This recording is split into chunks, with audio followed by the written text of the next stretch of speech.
감사합니다. 하나님 말씀은 누가복음 12장입니다. 예. 누가복음 12장. 예.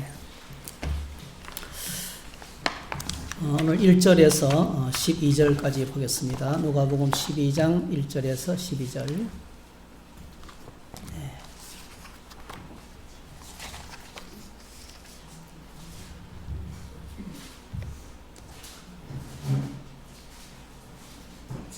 네, 같이 읽습니다. 그동안에 무리 수만 명이 모여 서로 밟힐 만큼 되었더니 예수께서 먼저 제자들에게 말씀하여 이르시되 바리새인들의 누룩 곧 외식을 주의하라. 감추인 것이 드러나지 않을 것이 없고 숨긴 것이 알려지지 않을 것이 없나니 이러므로 너희가 어두운 데서 말한 모든 것이 광명한 데서 들리고 너희가 골방에서 회대고 말한 것이 지붕 위에서 전파되리라. 내가 내 친구 너희에게 말하노니 몸을 죽이고 그 후에는 능히 더 못하는 자들을 두려워하지 말라. 마땅히 두려워할 자를 내가 너희에게 보이리니 곧 죽인 후에 또한 지옥에 던져넣는 권세 있는 그를 두려워하라. 내가 참으로 너희에게 이르노니 그를 두려워하라. 참새 5마리가 2아사리온에 팔리는 것이 아니냐. 그러나 하나님 앞에는 그 하나도 잊어버리시는 바 되지 아니하는도다. 너희에게는 심지어 머리털까지도 다 세신 바 되었나니 두려워하지 말라. 너희는 많은 참새보다 더 귀하니라. 내가 또한 너희에게 말하노니 누구든지 사람 앞에서 나를 시인하면 인자도 하나님의 사자들 앞에서 그를 시인할 것이요 사람 앞에서 나를 부인하는 자는 하나님의 사자들 앞에서 부인을 당하리라. 누구든지 말로 인자를 거역하면 사하심을 받으려니와 성령을 모독하는 자는 사하심을 받지 못하리라. 사람이 너희를 회당이나 위정자나 권세 있는 자 앞에 끌고 가거든 어떻게 무엇으로 대답하며 무엇을 말할까 염려하지 말라. 마땅히 할 말을 성령이 곧 그때에 너희에게 가르치시리라 하시니라. 아멘. 아멘. 오늘 이 말씀을 가지고 두려워하지 말고 시인하라, 이런 제목으로 함께 말씀을 나누겠습니다. 예. 누가복음 11장을 마쳤는데요. 뒷부분에 조금 남았지만은 당분간은 누가복음에서 이제 중요한 주제들을 계속 좀 더 묵상할 생각입니다. 하나님께서 따르게 특별히 말씀하실 때까지 11장까지만 하려고 했는데 12장에 너무 또 중요한 메시지가 있어요. 그래서 함께 나누게 되었습니다. 우리가 매일 전쟁 소식을 지금 듣고 있는데요. 사실 전쟁 이야기는 남 이야기가 아니죠. 우리나라도 지금 휴전 중에 있잖아요. 휴전 중. 예, 전쟁을 하고 휴전 중인데 평화가 있는 그런 상황이거든요. 얼마나 많은 사람들이 나라를 지키다가 세상을 떠난지 모르고 또 믿음을 지키다가 순교한지 모릅니다. 그래서 이스라엘과 이란의 전쟁, 파키스탄과 인도의 전쟁, 그리고 또 우크라이나, 러시아 계속 지금 전쟁이 진행 중이고요. 아프리카 종족들 간의 갈등은 이루 말할 데가 없어요. 네. 그래서 이 전쟁이 가득한 땅에서 우리가 이렇게 참 평안하게 예배할 수 있는 것도 하나님의 특별한 은혜인 줄로 믿습니다. 우리 총회에서 대한예수교 장로회 합동총회에서 교단 중에서는 제일 큰 교단이에요. 저희 총회에서 이번 주일을 6.25가 있기 때문에 순교자 기념주일로 지키기로 결정한 것이 통제가 와서 우리가 이것을 생각하면서 함께 예배를 드렸으면 좋겠습니다. 자, 오늘 주님께서 우리에게 들려주시는 말씀은 전쟁과 관련이 있어요. 이게 두려움이죠. 오늘 우리가 읽은 말씀의 큰 주제는 두려움입니다. 두려움. 네, 두려움입니다. 두려움이라는 주제를 이렇게 다루고 있습니다.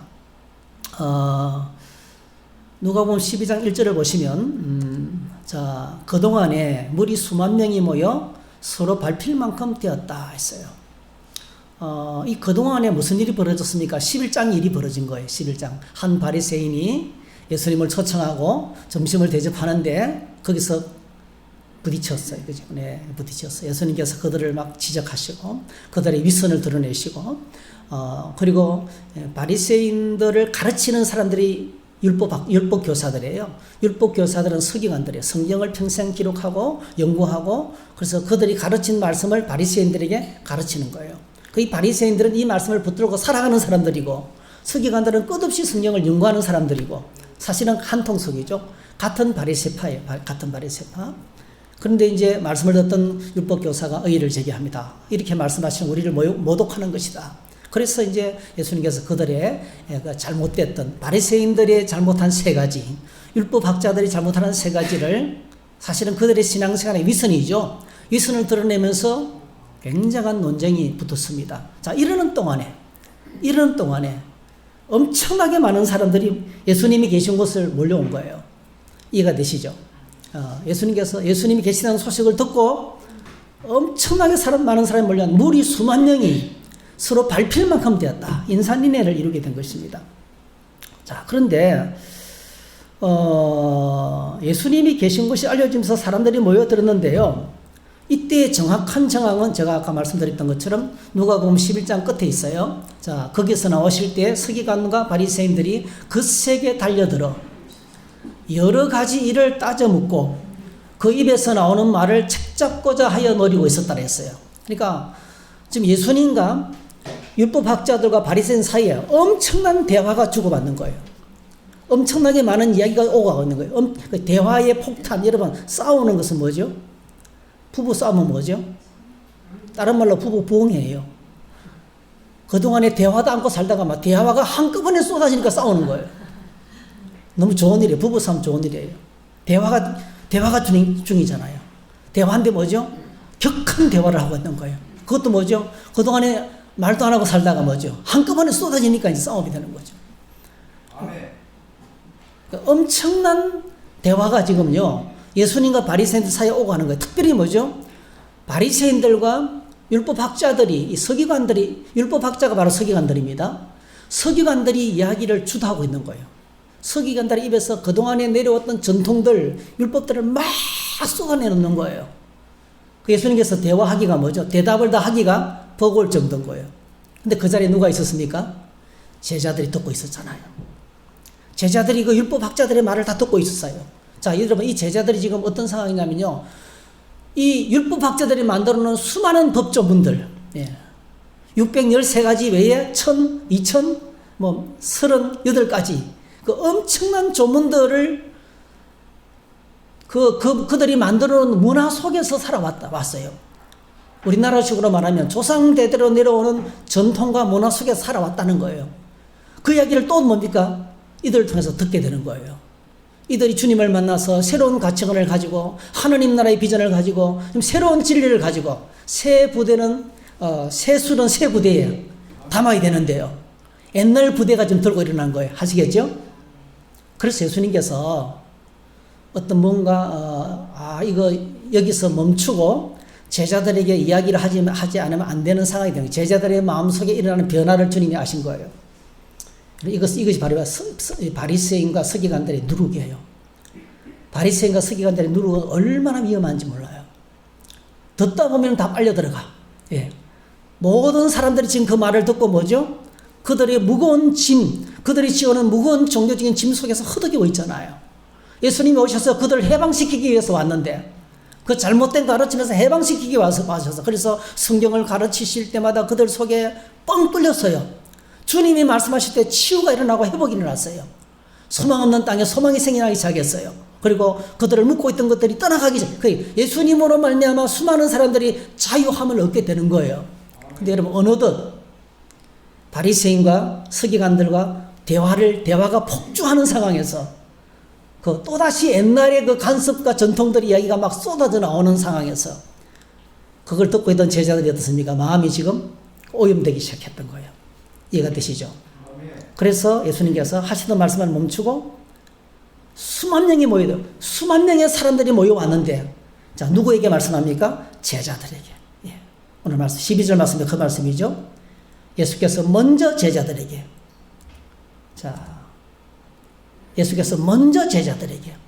말씀하시는데 바리새인들의 누룩 곧 외식을 주의하라는 것이죠. 그래서 이 배경을 알고 이 말씀을 읽으면 아니 수만 명이 모여왔는데 수만 명을 적게놓고 예수님께서 제자들에게만 말씀하시는 거예요. 제자들에게만 말씀하시는 거예요. 그러니까 제자들에게 먼저 말씀하시는 거예요. 그만큼요, 이 이단, 사실 이건 유대주의 이단이죠. 이단적인 가르침들은요, 잘못된 가르침들은 굉장히 위험해요. 누룩은 특징이 뭐죠? 누룩이 뭐죠? 썩은 땅이잖아요. 예, 곰팡이거든요. 누룩은요. 효모는요, 사실은 삭힌 거잖아요. 그게 들어가면 뭐죠? 그게 곡식에 들어가면 술이 되고, 거기에 밀가루 속에 들어가면 떡이 되잖아요. 그게 들어가는 곳마다 밀가루 서말 속에 아주 작은 이 누룩만 있어, 그죠? 작은 누룩만 넣어도 전부를 부풀게 만들어요. 전부 다 그것이 들어가면요, 그 질 자체가 전부 다 바뀌어버립니다. 그리고 다시는 원래대로 돌아오기가 어려워요. 이해되시죠? 이게 무서운 그러니까 누룩의 가르침이 바로 그런 거예요. 누룩이라는 것은. 서기관과 바리새인들의 가르침이 누룩과 같은 거예요. 특별히 그들의 가르침의 특징이 바로 뭐죠? 외식, 윗선, 그죠? 자기들은 행하지 않으면서 겉으로는 거룩을 내치면서도 누구보다도 속은 썩어 빠진, 그들의 상태가 누룩과 같다는 거예요. 썩어 빠진 곰팡이 냄새 나는 누룩과 같다는 거예요. 그러니까 이들의 가르침은 뭐와 같습니까? 마치 코로나 바이러스와 같은 거예요. 눈에 보이진 않지만 그게 들어가면 전체를 감염시키고 삶을 파괴하고 삶의 질을 엉망으로 만들어버리는 그런 메시지라는 거죠. 그래서 예수님께서 수만 명의 예수님, 여러분 그 당시에 수만 명은요, 예수님한테 수만 명은요, 온 도시 사람들이 예수님께 다 몰려왔다는 뜻이에요. 그 성읍에 사는 모든 사람이 다 왔다는 뜻이에요.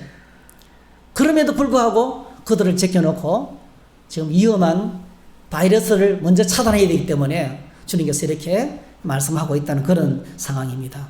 사실 서기관과 바리새인들의 입에서 쏟아오는 말씀을 예수님께서 얼마 전에 하셨어요. 오래전에 하셨어요. 마태복음에 보면 누가복음 11장 39절에 보면 이렇게 말하고 있습니다. 바리새인은 잔과 대접에 겉은 깨끗이 하나 너희 속에는 탐욕과 악독이 가득하다 이렇게 말했어요. 네. 그리고 마가복음에 보니까 이렇게 말하고 있어요. 마가복음에 자 이르시되 이사야가 너희 외식하는 자에게 대하여 잘례니 하였다. 기록하였으되 이 백성이 입술로는 나를 공경하되 마음은 내게서 멀도다. 사람의 계명으로 교훈을 삼아 가르치니 나를 헛되이 경배하는도다 하였느니라. 너희가 하나님의 계명은 버리고 사람의 전통을 지키느니라. 또 이르시되 너희가 너희 전통을 지키려고 하나님의 계명을 잘 저버리는도다 이렇게 했어요. 그러니까 그들이 가르치는 가르침이 바로 뭡니까? 말씀이 아니에요. 성경을 버리고 하나님의 말씀을 버리고 뭐죠? 사람들이 만들어 놓은 계명, 사람들이 만들어 놓은 인간이 만들어 놓은 전통을 가르치는 거예요. 네. 그러니까 이게 바로 뭐죠? 굉장히 위험한. 예수님 이걸 없애기 위해서, 그죠? 이걸 없애기 위해서 오시는 거예요. 우리나라는 지금 이런 겁니다. 남존여비 사상. 예, 우리도 모르는 사이에 남존여비 사상이 쫙 깔려 있어요. 그래서 과거에는 교회도 예배당에 들어갈 때 남자석하고 여자석이 딱 갈라져 있었어요. 그렇죠? 그리고 여자가요, 남자 옷 개켜놨는데 못 뛰어넘습니다. 요즘은 뭐 깔아 뭉개기 타고. 저희 집에 할머니 계시는데요. 우리 딸들이 여동생이 또 모르고 우리 남자들 옷 깎이는데 뛰어넘잖아요. 난리가 나는 거예요. 이놈의 기집애 그냥 죽으려고 환장한다 그러면서. 갑자기 할머니가 사자로 돌변해요. 예. 그게 뭡니까? 오랫동안 내려오던 전통인 거예요. 오랫동안 내려오던 정통. 예. 우리 안에 아직도 이것이 있어요. 예수 믿어도요. 이와 같은 비슷한 것이 많이 있다는 거예요. 예. 우리도 모르는 사이에 조상제사부터 시작해가지고 여러 가지 많은 것들이 안에 예수 믿어도 그거는 여전히 우리 문화가 되어 있는 거예요. 잘 안 바뀝니다, 여러분. 예. 그리고 또 그 바리새인들의 가르침은요, 굉장히 인간적인 가르침이죠. 정말 위험천만한데요. 마치 이건 사실은 이단이죠. 이게 사실은 바리새인들의 가르침이 유대주의잖아요. 이 유대주의 이단이 뭐죠? 사도 바울이 복음을 전하는 곳마다 따라다니면서 제일 괴롭혔던 사람들이 유대주의 이단이에요. 그러니까 할례를 받아야 구원받는다는 이런 유대주의 이단들이 끝까지 따라다녔잖아요. 이단적인 가르침들은요, 여러분 냄새나는 누룩과 같은 거예요. 이런 일화가 있어요. 유아여대 대학교 김한란 박사가 총장으로 있을 때에 그때 통일교가 원리강론을 통일교의 교과서가 원리강론이거든요. 그 원리강론의 내용이 인간의 타락이 성적인 타락이라는 거죠. 하와가 천사하고 성적 관계를 가졌다는 거예요. 그래서 인간의 모든 성적 관계가 다 잘못돼가지고 그래서 거기서 태어나는 자녀들이 전부 다 이렇게 엉망이 되고 세상이 이렇게 엉망이 됐다는 거예요. 그러니까 인류의 타락을 성적 타락으로 보는 거예요. 그렇게 하니까 얼마나 귀에 쏙쏙 들어오겠어요. 그래 그러니까 앞을 가랬지 이러면서 있잖아요. 네? 쏙쏙 들어오는 거예요. 그래가지고 이 통일교가 막 이화여자 대학에 잠식에 들어가니까 김한남 박사가 똑똑하고 믿음 좋은 몇몇 교수들을 거기 보냈어요. 알아보고 오라고. 네. 도대체 뭘 가르치는지 알아보고 오라고. 여러분 갔던 사람들이 전부 다 거기에 뭐죠? 다 미혹당했어요. 바이러스가 그렇습니다. 여러분. 이단의 가르침이 그렇게 무섭습니다. 알아보러 갔다가 다 넘어가는 거예요. 네. 알아보러 갔다. 왜 그렇습니까? 강력한 미혹하는 영이 있습니다. 여러분. 그걸 구역을 못해요. 38선에 장난으로 넘어갔다 올 수 있어요? 장난으로 38선을 넘어갔다 올 수 있어요? 넘어가는 순간에 사로잡혀버리죠. 우리가 영적인 경계도 그래서 여러분 이단과의 인사도 하지 말고 접촉도 하지 말고 교제도 하지 말라고 한 것이 바로 그런 거예요. 이단의 사람들을 불쌍히 여기고 그들이 주님께로 돌아오도록 기도하기는 해야 돼요. 그러나 만나서 교제하고 대화 나누고 하는 것은 불가능하다는 거예요. 그걸 금하고 있는 거예요. 그들의 영혼을 불쌍히 여기게 되지만 그만큼 강력한 그 전파력이 있습니다, 여러분. 그 예수님께서 지금 바리새인과 서기관들과 대화하는 가운데 그들이 나눈 대화가 뭐죠? 마치 누룩과 같다는 거예요. 그래서 예수님께서 지금요 그들 앞에서 제자들에게 바리새인들의 누룩을 조심해라. 그게 결정적으로 그들의 가르침의 결정적인 것이 뭡니까? 삶이 없는 껍데기뿐이라는 거예요. 위선이라는 거죠. 위선. 외식이라는 것입니다. 이 외식이라는 말은요, 정확한 원래 의미는, 가면을 쓰고 연기하는 겁니다. 가면을 쓰고 연기하는 거. 그 당시 문화죠. 네. 여러분, 오페라나 이런 거 보면 가면을 쓰고 연기하잖아요. 그죠? 네. 네. 가면을 쓰고 연기하는 거죠. 그 속에 뭐 예를 들어서 아무리 착한 사람이라 할지라도 그가 맡은 역이 악한 사람이고 도둑이고 강도라면 도둑처럼 강도처럼 행동하는 거죠. 완전히 속에 있는 자신하고 다른 거죠. 그래서 과거에 여러분 우리나라에도 뭐 그 드라마에서 나쁜 역할을 하는 사람은 식당에서 밥을 못 먹었다 그러잖아요. 식당에 오면 식당에 온 손님들이 저놈 나쁜 놈 때려주게 된다면서 밥 먹으러 갔는데 식당에 배우가 얼마나 연기를 잘했던지 그죠. 예, 악한 역으로 연기를 잘하니까 저 나쁜 놈 때려주게 된다고 그 이쁜 부인을 왜 쫓아내고 말이 저렇게 바람을 피우고 엉망으로 사느냐고 그렇게 했다. 똑같은 경우예요. 그게 외식입니다, 여러분. 외식이라는 것은 가면을 쓰고 행동하는 거죠. 속에 있는 진실된 모습을 행동으로 감추는 겁니다. 감추는 겁니다. 연기하는 거예요. 이게 외식이라는 거죠. 바리새인이 바로 그렇습니다. 가장 거룩한 사람으로 존경을 받으면서 그들이 내면은 가장 더럽고 예수님께서 뭐라 하셨어요? 썩어 빠진 무덤 같다 그랬어요. 그죠? 평토장한 무덤 같다. 겉으로 보기는 몰라요. 근데 속에는 뭐죠?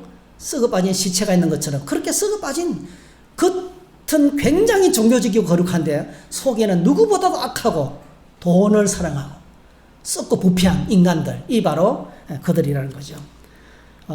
사실 이것은 오늘 저희들의 신앙생활에서도 정말 위험천만한 것이죠. 사실은요.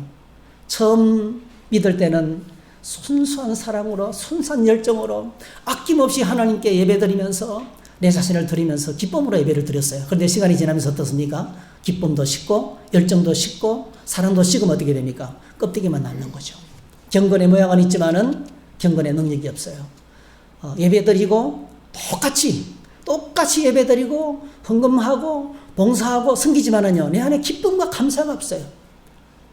그런데 뭐죠? 모습은 변함없어요. 여전히 예배하고 여전히 섬기고 있어요. 똑같이. 우리에게도 엄청나게 찾아올 위험이 많은 신앙생활이 반복될수록 점점 깊어지고 점점 사랑해지고 점점 가까워지고 점점 주님의 능력으로 무장하고 그렇게 되기를 축복합니다. 근데 그렇게 되지 않고요. 반복하다 보면은 깊어지는 사람도 있지만은요. 반복하다 보면은 이제 나태해지고 원래 처음 사랑을 잃어버릴 때가 있는 거예요. 그래서 그런데 이제 중요한 거는 외식은요 결코 오래가지 못한다는 거예요. 이 외식과 위선은 반드시 가면이 벗겨지게 되고 진실은 드러나게 돼 있다는 거예요. 절대로 못 감춘다는 거죠. 내 안에 기쁨이 없는 것, 내 안에 감격이 없는 것, 내 안에 썩어 빠진 것들이 있잖아요. 감추는데 한계가 있다는 거예요. 네. 그게 2절 3절이에요. 누가복음 12장 2절 3절. 우리 한 번씩 읽어볼까요? 시작. 감추인 것이 드러나지 않을 것이 없고 숨긴 것이 알려지지 않을 것이 없나니 이러므로 너희가 어두운 데서 말한 모든 것이 광명한 데서 들리고 너희가 골방에서 귀에 대고 말한 것이 지붕위에서 전파되리라. 몰래 깊은 마음에서 둘이만 속삭이면서 뭐를 꿍꿍이를 속을 꾸몄는데 그냥 방송국을 타고 나간다는 거예요. 지붕 위에서 전파된다. 온 천지 사방에 모든 사람에게 알려진다는 거. 이게 무슨 뜻입니까? 우리는 절대로 가면을 쓰고 행동하면 이 가면 뒤에 있는 내 모습이 뭘 끝까지 못 갚는다는 거예요. 절대로 위장하고 화장하고 꾸미고 뭐 명품으로 꾸미고 진한 화장을 하고 해도 반드시 마치 엑스레이 앞에 들었으면 그죠? 그 병원에서 해상도 높은 그 카메라가 내 속에 들어가면 내 속에 있는 모든 것들을 샅샅이 살피는 것처럼 그렇게 하나님 앞에 모든 것이 적나라하게 드러나게 된다는 거예요. 절대로 숨길 수 없다는 거죠. 숨겨질 수 없다는 거예요. 그래서 요한계시록에 보면 사도 요한이 환상 가운데서 만나게 된 우리 주님의 모습을 소개하는데요. 사도 요한이 이 예수님의 모습을 보고 기절해 버렸어요. 요한계시록에 나오는 예수님의 모습을 딱 보고 기절했어요. 자, 어떤 모습이냐면 요한계시록 1장 14절 그의 머리와 털의 희가 흰 양털 같고 눈 같으며 그의 눈은 불꽃 같고 했어요. 요한계시록 2장 18절에도 두아디라 교회 사제에게 편지하라. 그 눈이 불꽃 같고 그 발이 빛난 주석과 같은 하나님의 아들이 이르시되 했어요. 그러니까 사도 요한이 이 주님을 요한계시록 1장에서 예수님의 모습을 딱 보고요 기절했어요. 그 죽었습니다. 주님께서 만지시면서 다시 회복된 거예요. 다니엘도 여러분 이제 우리가 성경 읽기에서 다니엘서 읽으셨죠? 장차 올 무서운 전쟁의 환상을 봤어요. 지금 오늘날 벌어지고 있는 무서운 참상, 엄청난 말세에 벌어질 그 전쟁으로 말미암아 제국이 망하고 새로운 나라가 일어서고 짐승이 일어나고 이러면 지금 세상을 보면 짐승이 지배하고 있잖아요. 그죠? 아멘. 짐승 같은 지도자. 사람들의 생명을 돌아보지 않습니다. 짐승이 지배하고 있어요. 그 짐승이 지배하고 다스리는 무서운 환상을 다니엘이 보고 어떻게 했어요? 죽었어요. 실신했어요. 그때요 천사가 찾아와가지고 어떻게 했습니까? 다니엘아 강건하라 평안하라 할렐루야. 아멘. 그렇게 주님께서 그를 만지시면서 말씀하시니까 다니엘이 곧 금방 이미디어트리 강건하게 됐어요. 여러분 하나님께서 연약한 저와 여러분들 오셔서 이렇게 만지셔서 강건하게 되기를 주의 이름으로 축복합니다. 아멘. 그 정도로 주님의 모습이 무서운 거예요. 무서웠던 거예요. 그래서 오늘 본문에 보니까 제일 무서운 모습이 뭐죠? 주님의 눈빛이에요. 예수님의 눈이 바로 뭐죠? 불꽃 같은 눈이에요. 불꽃 같은 눈. 눈에서 불이 튀어나오는 거죠. 이 말을 해석하면요. 이것은 가면 뒤에 얼굴을 본다는 뜻입니다. 아무리 우리가 가려도 우리가 아무리 나를 가려도 주님 앞에서는 가릴 수 없다는 뜻이에요. 아멘. 주님은 불꽃 같은 눈을 갖고 계세요. 또 다니엘서에 본 그 하나님의 환상, 하나님의 보좌 환상이 뭡니까? 눈이 막 온 사방에 다 있죠. 온 사방에 눈이 있잖아요. 그죠? 그게 바로 뭐죠? 주님은 모든 곳에 계시고 편지하시고 모든 것을 보시고 주님은 모든 것을 알고 계신다는 뜻이에요. 하나님은 모르시는 것이 없다. 그분 앞에 감출 수 있는 것이 없다. 아무리 은밀한 곳에 진행돼도 그분은 다 아신다는 거예요. 그러므로 우리는 절대로 가면을 쓰고 행동하는 것이 불가능합니다. 이런 사람들이 왜 이렇게 그러면 외식하고 위선을 할까요? 여러분 예를 들면 이런 겁니다. 이럴 때 있어요. 옆 사람이 헌금을 하니까 나도 해야지. 기쁨이 없어도 감사가 없어도 헌금할 마음이 없어도 그럴 때가 종종 있죠. 그죠? 기도생활, 예배생활도 마찬가지예요. 나는 기쁘지 않는데 옆 사람이 아주 기쁘게 찬양해요. 따라서 하는 거예요. 왜 안 하면 뭐죠? 내 체면이 그 사람의 시선이 좀 이상하잖아요. 그게 바로 뭐죠? 위선이죠. 위선. 진실한 건 뭡니까? 하나님 지금 내 마음에 기쁨이 없어요. 내 마음에 기쁨이 없어요. 내 마음에 감사가 없어요. 하나님 어떻게 하면 좋을까요? 그렇게 하나님께 나가야 되죠. 근데 그러지 못하고 우리는 뭐죠? 기쁨이 있는 것처럼 감사가 있는 것처럼 얼마든지 위장할 수 있어요. 그런데 뭐죠? 주님 앞에서는 숨길 수 없다는 거예요. 주님 앞에서는 사람은 속일 수 있어도 바리새인처럼 사람들 앞에서는 속일 수도 주님 앞에서는 절대로 섬길 수. 주님은 나를 딱 보시는 성에 다 알고 계시는 거예요. 다 아시는 겁니다. 그래서 우리가 여러분 주님 앞에 나갈 때요. 주님 참 감사한 게 주님은 이 모습 이대로 나를 받아주십니다. 할렐루야. 아무리 부족하고 더러워도 있는 모습 그대로 나를 받아주세요. 그래서 말씀드리면 주님 내 안에 지금 분노가 가득합니다. 내 안에 세상 욕심이 가득합니다. 보시옵소서. 보시옵소서. 이걸 좀 처리해 주세요. 이런 말씀드리면 주님께서 우리를 만지시기 시작하시는 거예요. 그게 진리로 드린 예배예요. 진리로 진실되게 드리는 예배입니다. 하나님 앞에서는 그렇게 나가야 돼요. 사람들 앞에서는 우리가 어쩔 수 없이 사람은 외모를 보니까, 그죠? 사람은 외모를 보니까 외모도 지정해야 되죠. 그런데 주님은 내 중심을 보시기 때문에 그분 앞에 그렇게 나가야 됩니다. 근데 우리가 왜 이렇게 나도 모르는 사이에 우리 이렇게 외식에 빠지게 될까요? 딱 그 원인이요. 4절에 나와요. 4절. 자, 4절, 5절에 우리가 외식에 빠지는 이유를 설명하고 있어요. 자, 누가복음 12장 4절 5절 같이 읽습니다. 시작. 내가 내 친구들에게 말하노니 몸을 죽이고 그 후에는 능히도 못하는 자들을 두려워하지 말라. 마땅히 두려워할 자를 내가 너에게 보이리니 곧 죽인 후에 또한 지옥에 던져넣는 권세 있는 그를 두려워하라. 내가 참으로 너에게 이르노니 그를 두려워하라. 그게 두려움 때문에 두려움. 사람들에 대한 두려움. 사람들이 나를 보고 뭐라고 생각하겠노? 이거예요. 오늘 저희들이 이걸 엄청나게 생각합니다. 사람들에 대한 시선, 사람들이 나를 어떻게 보는, 여러분 이게 정확하게 바리새인들의 마음이에요. 바리새인들이 갖고 있는 마인드가 바로 그거예요.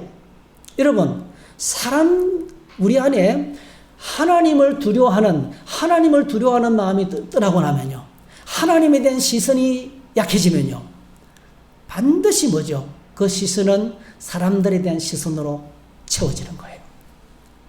하나님을 두려워하는 마음이 떠나고 나면, 하나님에 대한 경외심이 떠나고 나면 그 자리에 사람에 대한 두려움이 찾아온다고요. 그래서 우리가 갖고 있는 인생의 수많은 문제들이 사람이 무서운 거예요. 사람이 무서운 거예요. 그래서 우리가 겉다르고 속다르게 행동하는 거예요. 아이고, 내가 이렇게 본색을 드러내면 저 사람이 나에게 어떻게 생각할까? 감정을 감추고, 그렇죠? 내 표정을 감추고, 내 생각을 감추면서 나는 안 그런 것처럼 살아가는 거예요. 이게 바로 뭐죠? 외식이에요. 외식하는 가장 큰 원인은 사람들에 대한 두려움인 거예요. 근데 예수님께서 뭐라고 말씀합니까? 사람과 세상을 두려워하지 말라는 거예요. 할렐루야. 사람과 세상을 두려워하지 말라는 거예요. 두려움을 이길 수 있는 길이 바로 뭐죠? 진짜 두려우신 하나님을 만나야 된다는 겁니다.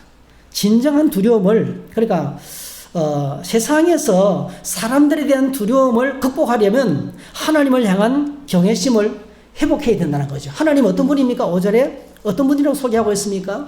네.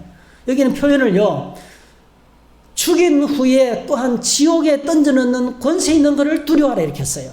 이게 바로 심판하시는 하나님이십니다. 우리 하나님은 우리 삶의 마지막 심판자가 되시는, 우리 생의 마지막 심판자가 바로 하나님이시라는 거예요. 그래서 마땅히 두려워할 분이 바로 죽인 후에 지옥에 던져넣는 권세를 가지신 분이 바로 하나님이시죠. 그래서 하나님은 만물을 창조하시고, 만물을 창조하신 그분은 만물을 섭리하고 다스리고 계시고요. 그리고 마지막에 뭐지? 이 세상 모든 마지막에 세상의 역사의 끝을 맺는 역사의 심판주가 바로 주님이시라는 거죠. 그분이 심판주이기 때문에 그분을 바라보면서 그분을 향한 두려움을 우리가 회복했다는 거죠. 하나님을 향한 경외심으로 예배하고, 하나님을 향한 경외심으로 그분의 말씀을 기다리고, 하나님을 향한 경외심을 갖고 주님 앞에 나가서 엎드리고, 그러면 놀라운 일이 벌어집니다. 우리가 그렇게 예배하고 겸손하게 주의 보좌 앞에 나가죠. 그때 우리를 도우시는 성령이 우리에게 오시는 거예요. 할렐루야. 주님의 거룩한 성령으로 우리를 보살피기 시작하시고 천사들을 통해서 우리를 지키시고 보호하신다는 겁니다. 지난 주간에 말씀 묵상을 하면서, 그 성령 읽기를 하면서 여러분 많이 깨달았었을 거예요. 그 말씀 묵상 역대하 21장인가요? 거기 보면 다윗이 이제 인구조사를 하잖아요. 그때 하나님의 천사가 뭘 합니까? 이스라엘 사람들을, 백성들을 7만 명이나 죽여요.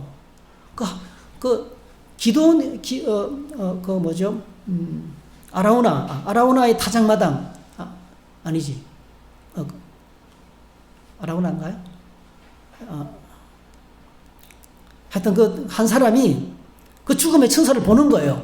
죽음의 천사를 보고 두려워하는데 다윗이 회개하고 하나님 내가 잘못해서 인구조사를 했는데 왜 백성들이 죽습니까? 나와 내 집을 치시기 바랍니다. 이러면서 회개하면서 주님 보좌 앞에 나가니까요. 그래서 각 선제를 통해 가지고 결국 거기서 제사를 지내라 그랬잖아요. 제사를 지낼 때 비로소 하나님께서 그 예배를 받으시고 죽음의 천사가 뺐던 칼을 칼집에 꽂습니다. 그죠? 제가 한 가지 놀랐어요, 여러분. 천사들은요, 구원받은 저와 여러분들을 지키고 보호하는 존재인 동시에 우리가 하나님 앞에 잘못된 삶을 살면 우리를 죽이는 사람들입니다. 그죠? 우리를 그러니까 하나님 안에 우리를 구원하시기도 하고 우리를 천사가 무조건 우리를 돕기만 하는 게 아니라는 거예요. 네. 때때로 우리가 하나님께 잘못하면 그를 무섭도록 칼을 빼서 그 백성을 징계하는 그 일을 수행하는 것도 천사라는 거죠. 그러니까 하나님 안에 뭐가 있습니까? 심판하는 권세가 있다는 거죠. 심판하는 권세. 주님은 우리를 창조하시고 우리를 구원하시고 할렐루야, 동시에 우리 심판하시는 분이시기 때문에 우리가 주님의 그 주권 앞에, 주님의 권위 앞에 복종하고 낮아지고 겸손하고 예배해야 된다는 거죠.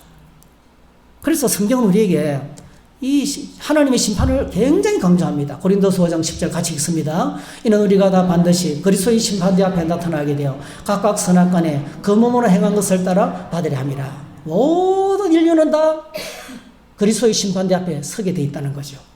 요한복음 5장 24절 예수님이 직접 말씀하신 겁니다. 같이 읽겠습니다. 내가 진실로 진실로 너에게 이르노니 내 말을 듣고 또 나 보내신 이를 믿는 자는 영생을 얻었고 심판에 이르지 아니하나니 사망에서 생명으로 옮겨놓으니라. 진실로 진실로 너에게 이르노니 죽은 자들이 하나님의 아들의 음성을 들을 때가 오나니 곧 이때라. 듣는 자는 살아나리라. 아버지께서 자기 속에 생명이 있음같이 아들에게도 생명을 주어 그 속에 있게 하셨고 또 인자됨으로 말미암아 심판하는 권한을 주셨느니라.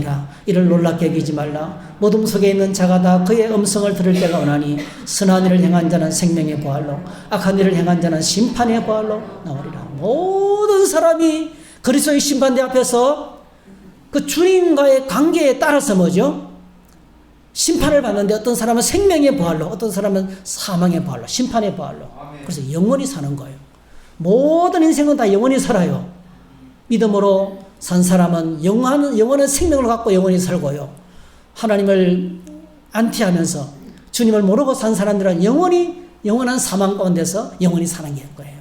이 심판의 권한이 바로 뭐죠? 우리 주님 앞에 있다는 거예요. 주님에게 들려지다. 요한계시록에도 말할 것도 없고요. 그래서 우리가 하나님께서 우리에게 어떤 분이신지 소개하고 있어요.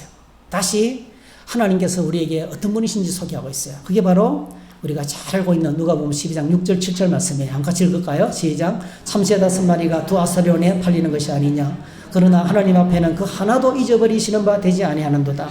너에게는 심지어 머리털까지도 다 세신 바 되었나니 두려워하지 말라. 너희는 많은 참새보다 귀하니라.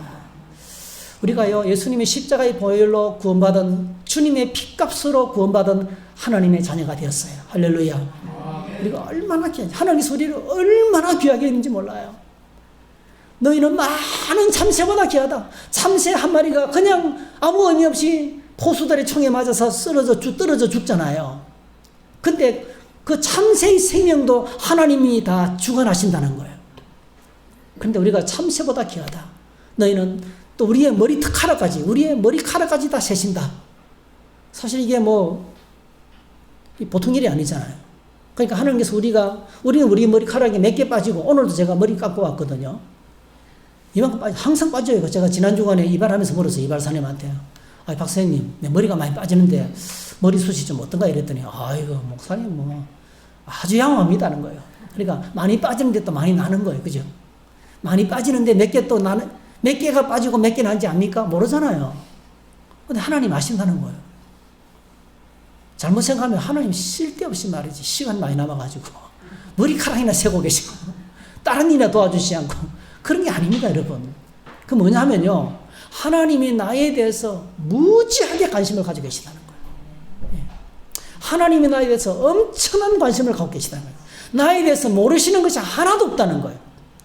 나에 대해서 구석구석 알고 계시다. 내가 모르는 것까지도 알고 계시다는 거예요. 한번 고백하실까요? 사랑은 관심이다. 하나님께서 우리를 얼마나 사랑하시는지 몰라요. 그렇죠? 얼마나 사랑하시는지. 얼마나 사랑하셔요? 영원한 사랑으로, 그죠? 하늘과 땅은 없어져도, 천지는 없어져도 내 말은 잊지 아니하다. 그 언약의 말씀에 기초해서 우리를 사랑하잖아요.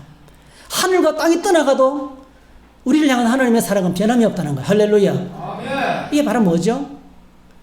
우리가 이 땅을 살면서 세상을 두려워하지 말고, 그죠? 사람들을 두려워하지 말아야 될 이유가 여기 있는 거예요. 누구보다 하나님의 소리를 끔찍하게 사랑한다는 거예요. 제가 지난주 수요일날 수요기도회 때 이야기했지만은, 우리 집에 고양이 엄마가 버린, 고양이 어미가 키울 자신이 없어서 농장을 하는 분이 고양이 보니까 자기 새끼를 버린 거예요. 엄마가.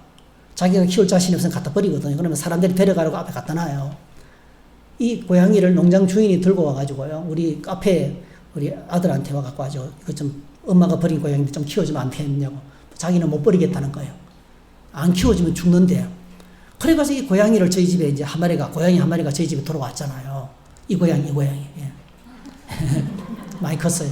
한 마리가 들어왔잖아요. 근데 이 고양이가 들어오는 날요, 우리 집 뜰에 이야기했죠. 고양이 어미 2마리가 새끼를 7마리 낳은 거예요. 세상에, 저는 이 고양이들이 자기 먹일 젖이 없고 상황이 안 되면요, 새끼를 물어 죽이는 걸 봤거든요. 지난번에도 2마리를 물어 죽였어요. 멀쩡한 놈은 2마리 물어 죽이더라고요. 자기 키울 자신이 없으니까요. 고양이들은요, 극한 상황이 되면 새끼도 잡아먹습니다. 엄마가 새끼도 잡아먹어요. 예, 참 무서운 동물이에요. 그래서 제가 막 그냥 저 어시장 가가지고 노르웨이 고동 또 이 고양이는 여러분 간 소금이 들어간 먹이면 병나거든요. 그래서 간 안 한 생고동을 사와가지고 삶아가지고 야 제발 고양이 물러 죽이지 말고 저 잘 줘서 잘 키워라 했거든요. 그랬더니 얘 2마리가 얼마나 잘 키우는지요. 내가 아무리 밥을 줘도 가까이 가면 난리에 새끼 어떻게 할까 싶어가지고 7마리가 올골하거든요. 근데 어저께 뒤편에 먹이 주러 갔더니 한 마리가요, 그 비실비실 한 마리가 이제 거기 누워있어요. 완전히 지금 죽어가는 거예요. 나는 죽은 줄 알고 찝으니까 찌개를 집어니 아직 살아있어요. 바깥에 있는 애들은요, 똑같이 태어난대요. 원래 얘보다 훨씬 더 컸어요, 그들이. 근데 이제는 얘가 지금, 이름이 니코인데요. 니코는 그냥 뭐 설사하면 설사약. 한번 갔다 오는데 병원에 병원비가 15만원 들더라고요. 15만원. 그리고 똥 싸는데 또 뭐를 또 막 화장실을 만들어준다고 그 자리 있잖아요. 그거 만들어주지 말이죠. 그리고 눈병에 걸려가지고 눈도 제대로 못 뜨는 걸 또 안과에 데리고 다니면서 계속 시간 많아서 안약을 넣어주고 고쳐주죠. 세상에. 그랬더니 얘는 지금 몸무게가 거의 엄청나게 많이 나갑니다. 그때 300g이 이제는 900g이 넘어요. 많이 컸어요. 근데 밖에 있는 애들은 아무리 내가 잘 갖다 두고 동네 사람들이 먹이를 갖다 줘도요, 그냥 비실비실하고 겨우 견디는 거예요. 제가 얘를 볼 때마다 뭐 느끼냐면 너는 선택받았다. 너는 선택받았다. 야, 네가 엄마한테 버림받고 마음씨 착한 주인을 잘 만나가지고 이렇게 기형을 받고 오늘 아침에도 제가 이제 박스 집안에 이제 버리려고 박스를 쌓아놨어요. 분리수거 하려고. 비가 와서 못 내놨다가 이제 박스를 끄집어내서 버리는데 세상에 그 위에도 똥을 샀어요. 제가 똥칠을 다 했어요. 예. 밖에 있는 고양이 같으면 발로 차버렸을 거예요. 근데요, 이 비싼 고양이 말이죠. 발로 찰 수도 없고 그냥 막 소리만 하면 지르는 거죠. 예. 그래서 여러분 오늘 저와 여러분들이 기억하셔야 돼요. 우리가 예수님 안에서 이렇게 선택받고 구원받았어요. 이 고양이를 볼 때마다 날 구원하신 주님의 은혜가 생각이 났어요. 에베소서에서 이렇게 말씀하고 계시죠.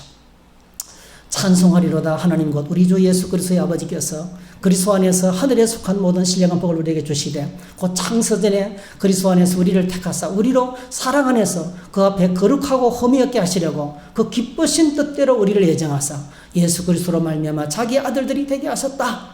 네, 하나님 아버지께서 영원전부터 저와 여러분들을 위해서 예정하시고 우리를 선택하셨어요. 할렐루야. 아멘. 오늘 저와 여러분들을 구원하시려고 예수 그리스도를 통해서 구원하시려고 오래전부터 계획을 세우시고 이 엄청난 구원 계획에 저와 여러분을 선택하셨어요. 우리 선택받았어요. 할렐루야. 아멘. 그리고 예수님께서 7절 십자가의 보혈로 그의 피로 말미암아 속량과 제상을 받았어요. 예수님께서 십자가의 보혈로 우리를 피값으로 우리의 모든 죄값을 지불하셨어요. 그리고 2000년 전에 골고다에서 주님께서 날 위해서 구원을 이루셨는데 그 엄청나게 먼 거리에 있는 구원을 오늘 내가 받을 수 있도록 성령께서 말씀을 들려주시고 역사하셨어요. 할렐루야. 아멘. 진리의 말씀을 통해서 성령께서 우리에게 인을 치셨어요. 우리를 하나님의 자녀 삼으셨어요.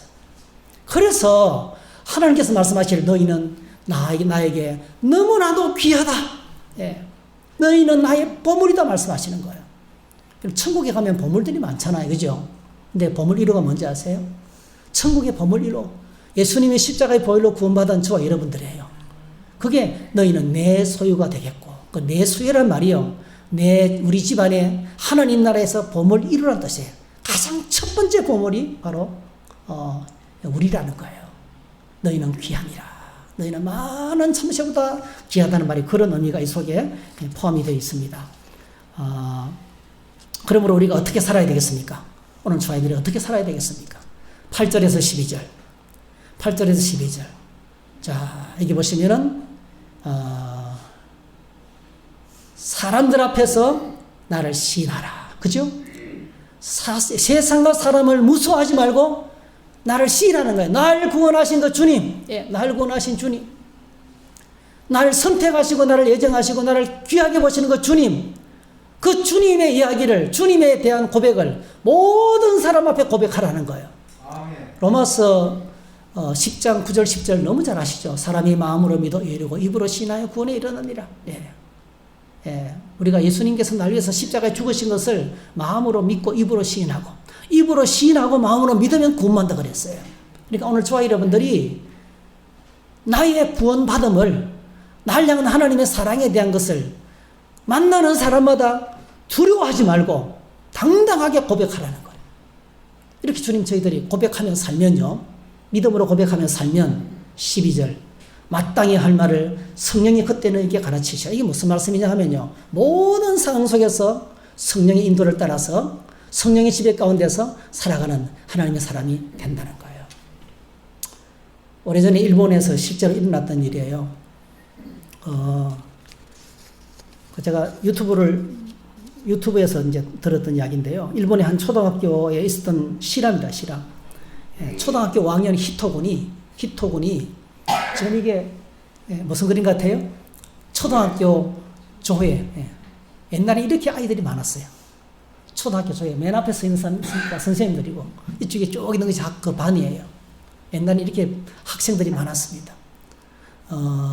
히토군, 초등학교 5학년 히토군이, 일본은 뭐, 크리스찬 비율이 지금도 3%가 안 되죠. 네. 예수 믿는 사람들이 많지 않습니다. 네. 근데 히토군이 독실한 기독교, 저렇게 많은 학생들 가운데서 한 명이 예수 믿는 거예요. 이 아이 하나가. 히토군 한 명이 예수 믿는 거예요. 이 아이가요, 얼마나 믿음으로 사는지 점심시간이 되잖아요. 도시락, 일본말로 벤또를 붙잡고요. 붙잡고 점심 때마다 기도를 한 10분씩 하는 거예요. 감사 기도를. 한 번도 안 빠지는 거예요.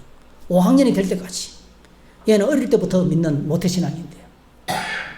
애들이 놀리고 뭐 별가지 짓을 다 하고 도시락을 뺏어가 해도 이 도시락을 붙잡고 10분 동안 기도하는 거예요. 얼마나 간절하게 기도하는지 몰라요. 아마 기도하면서 그 주변에 있는 학생들 위해서도 같이 기도했던 것 같아요. 그러니까 친구들이 나중에 5학년이 딱 됐는데요. 직구던 신주들이 그냥 놀리다가 안 되니까 이제 이걸 교장선생님한테 고발했어요.